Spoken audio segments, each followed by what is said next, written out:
Matapos hindi matuloy-tuloy ang kanilang pagtatambal sa DC Open, muling sasabak naman sa double sina Alex Ayala at tennis legend Venus Williams sa National Bank Open sa Toronto, Canada. Nakatanggap ng wildcard entry ang Filipina-American tandem para sa WTA 1000 Hardcourt Tournament. Haharapin nila sina Lyudmila Samsonova at Miyu Kato sa round of 32 nitong Huwebes ng gabi, Manila time. Una na nagsanib puwersa sina Ayala at Williams sa Bad Homburg Open kung saan umabot sila sa quarterfinals.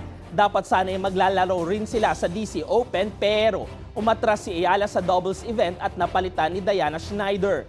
Sasabak din si Ayala sa singles competition kontra sa Amerika na si Alicia Parks.